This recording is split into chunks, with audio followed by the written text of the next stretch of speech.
sports podcast with the youngest, most daring, intrepid, gutsy, fearless host on the planet. Get ready for Jake's Takes. Here's Jake. Welcome back. I am Jake, and this is Jake's Takes, where I get your favorite athletes and stars to open up and speak what's really on their minds. Make sure you hit that subscribe button because you won't believe the guests I have lined up. Today's guest is regarded as the world's best athlete. In high school, he played football and basketball, where he first showed his incredible athleticism. At age of 17, his coaches encouraged him to try track and field, and the rest is history. His natural talent saw him move into the athletic scene, and by the age of 20, he had won silver in the decathlon at the 2010 Canadian Championships. He continued to improve, winning the decathlon in the next two national championships, and was selected to represent Canada at the 2012 Summer Olympics. At the 2016 Olympics, he finished in third place, earning the bronze medal and becoming the second Canadian to win a medal in the decathlon. He is also a three-time world medalist. He's the 2014 Commonwealth champion and the two-time Pan American champion. And of course, just a couple months ago, at the Olympic Summer Games in Tokyo, he went on to post an Olympic record and became the first ever gold medal champion for Canada in the decathlon. He was then selected as the flag bearer for Canada in the closing ceremonies. It's my absolute honor to welcome to Jake's Takes, Canada's very own Olympic gold medal champion, Mr. Damian Warner!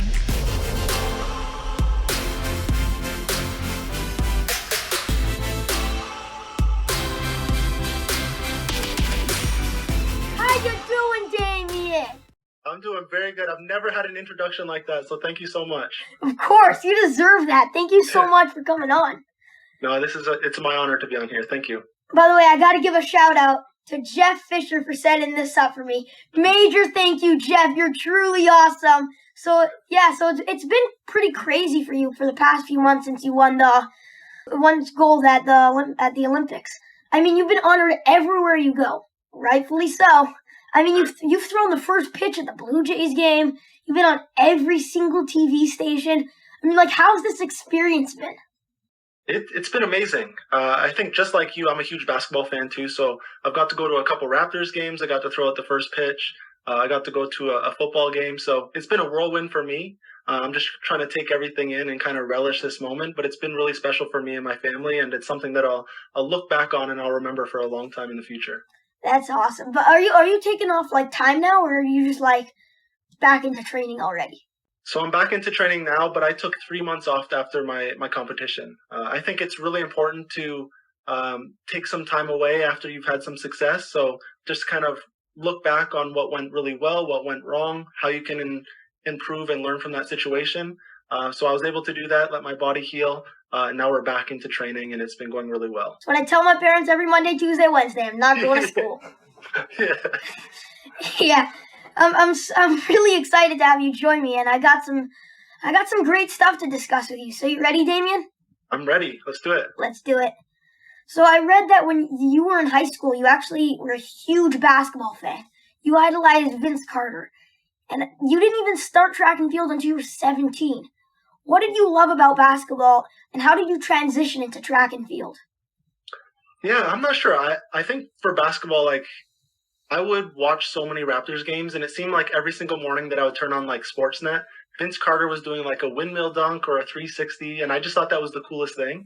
So I would ball up little socks and try to replicate those dunks into laundry baskets, and I was breaking lights and stuff all over my house. So my mom wasn't a huge fan about that, but basketball was just really exciting to me, and it was really cool to work with another group of guys to beat another team or to lose a game, but then maybe beat that team next time. So it was the whole process of working together to reach some end goal. So I learned a lot from what I'm doing now in the decathlon from my days playing basketball. I miss those days. I had a lot of fun playing basketball. Were you like a good ball player? Did you have hops, or were you just like, eh? I think I was pretty good. I could dunk the basketball. I think playing defense was my favorite thing.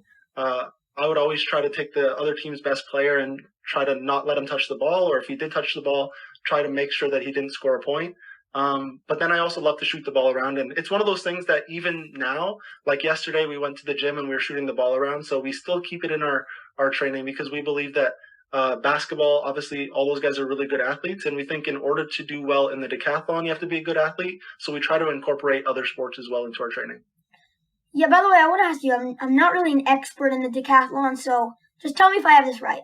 The decathlon has like 10 events, one of them being the 100-meter sprint, the long jump, the shot put, high jump, the 400-meter hurdles, discus throw, pole vault, javelin throw, and the 1,500-meter. Did I get that right? That's perfect, yeah. Hey, so out of all these 10, which was the hardest? Like, which is the hardest for you? So physically, the hardest one is the 1,500 meters. That's the longest one. We run around for about 4 minutes and 30 seconds. But from a technical standpoint, the hardest one is the pole vault because you have to run as fast as you can with a pole that's about 16 feet long and then plant it in this box and then shoot yourself 5 meters up in the air. So it's very dangerous, but it's very technical. You have to make sure that you're doing it correctly, and it's the hardest to master. But I tell you what, like when you finally master it and you get the results that you're looking for, there's nothing more special than that, just because the whole journey is so hard. Yeah, it looks pretty hard. I mean, like, if I would do that, I would die. So that's probably why I'm not doing it right now. But yeah. You never know. Okay, I like to consider myself pretty fast. I mean, like, I kind of got a reason. I'm like tied for second fastest in my class. I would think that if I raced you at the 1,500 meter and you gave me a 750 meter head start, you would still meet me. Am I right? No, I'm putting my money on you. Oh no! Never sell yourself short. Yeah. No, don't be political. I know I'm here, but like you don't gotta be political in front of me. No, trust me. 750 meters for anybody is a big head start. But yeah, it would be a good race. Yeah, it would be pretty close. So, by the way, how do you train for like so many events? Like in hockey, let's say, a defenseman, they have one job and one job only. Basketball, shooting guard, one job only. But you got to train for 10 different competitions? How do you balance all that? You have to have a really good coach to kind of manage the schedules, because I always tell people the tough thing about the decathlon is that you have 10 different events, but only 7 days of the week. And the tricky thing, like you were saying, is all the events are so different. And all the events require different body types, I guess. So if you have like a distance runner, they're a lot skinnier than, let's say, a shot putter. And a high jumper is a lot taller than maybe a shot putter as well. So you have to be able to manage all these different body types and the needs for all those events. So it's very tricky. But I think that's the thing that I like the most about the decathlon is like trying to put this puzzle together. But it's really, really difficult. But when you can put it together somewhat, I think there's nothing more rewarding. So it's something that I love about the decathlon. By the way, the javelin throw where you like throw the spears, I think it is, yeah? So yeah. Those are sick. Like you just throw spears. I mean, like I would love to do that at my brother. It's one of those things. It's like, so we go to schools a lot of times and we speak to the kids, and me and my coaches have brought props in the past. So we bring the shot put and it's 16 pounds. And of course, when you ask kids in the crowd to pick it up, they're like, oh, it's not that heavy. But everybody loves the javelin and everybody thinks they can throw it really far. But there's just something really cool about it when you watch somebody that can throw the javelin really far. It's a really special event to see. Yeah, it's pretty cool. I mean, like, by the way, can you describe for me like a typical day? Like, when do you wake? Like, when you wake up, then do you like train and have fun and still have time to join world-class podcasts like you're on today? Yeah, so let's try to go through today. So I woke up around 6 something because our little guy, we have an 8-month-old baby, so he was crying. So he's kind of our alarm clock these days. Then we came down, I had some breakfast. Then I went out for my first workout. We had some weights today. And then I came back, had some lunch, and then I was off to the track again for some throwing. We did some shot put and some discus today, had a couple of runs, came back home, and then now here we are with you. So we'll do this podcast, and then we'll go downstairs, we'll eat, and then wake up tomorrow, and we'll do it all over again. Oh, baby. How often do you actually compete versus training? Like in basketball, there's practice, but then there's regular season games. When do you actually compete aside for the Olympics?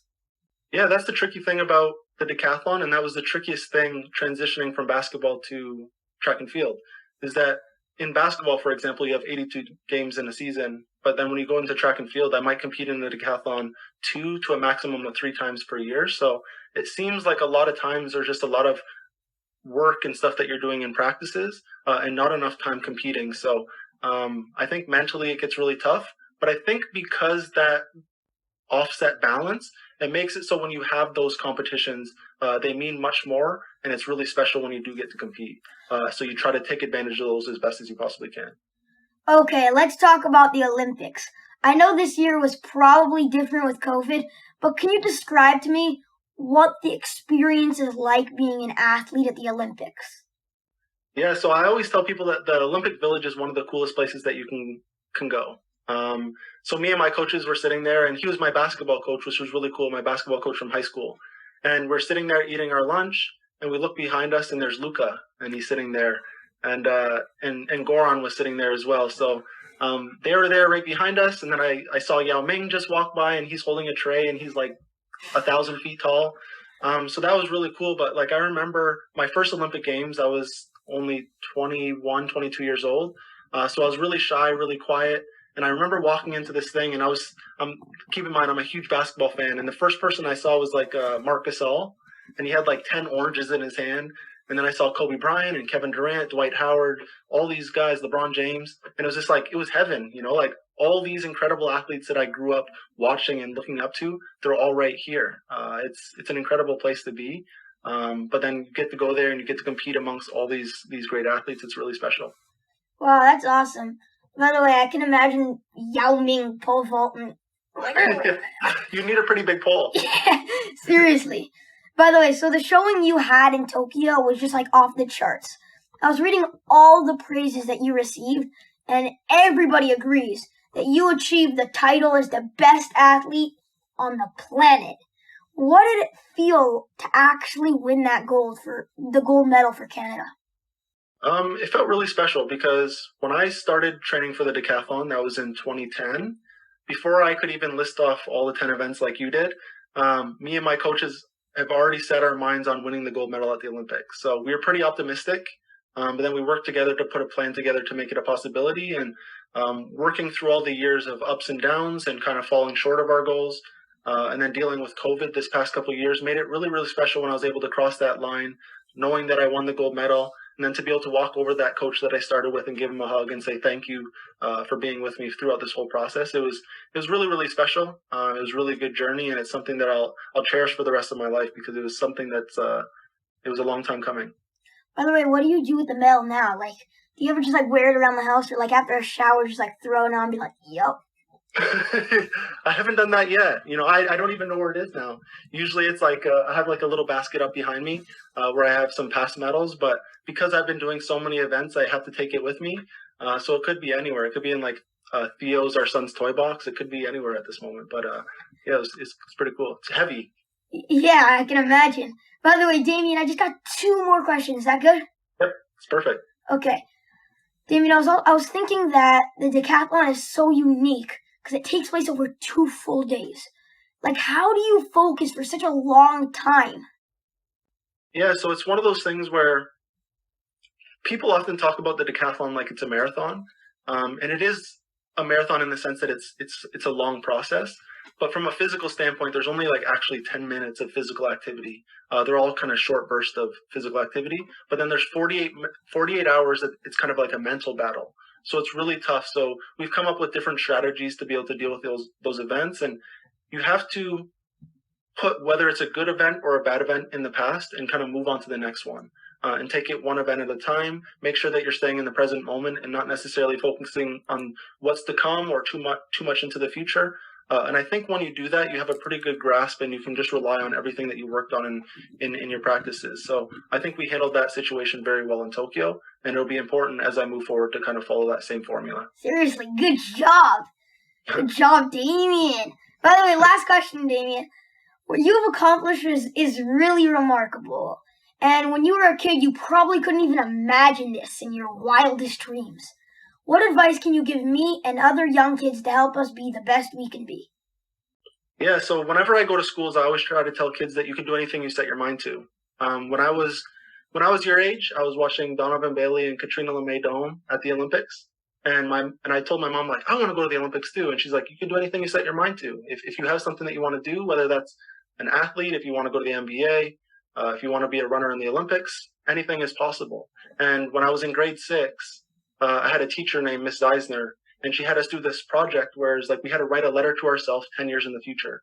And I told myself I would either be in the NBA or be a runner in the Olympics. So these goals and these ideas started when I was really young. So I think it's really important to teach these kids these lessons earlier, that you can do anything you set your mind to. So if there's something that you want, write it down and work really hard towards it, and find the people that can help you get there, because you'll surprise yourself and you'll never know what is possible. So challenge yourself and dream big. I will. Thank Damian. This has been so awesome of having an Olympic gold medal champion on my show. Did you have fun with me today? I had an awesome time. And this is one of those interviews that I'll remember for a long time. Probably the best guy that I've ever done an interview with. So thank you. Wishing you continued success and keep breaking those world records.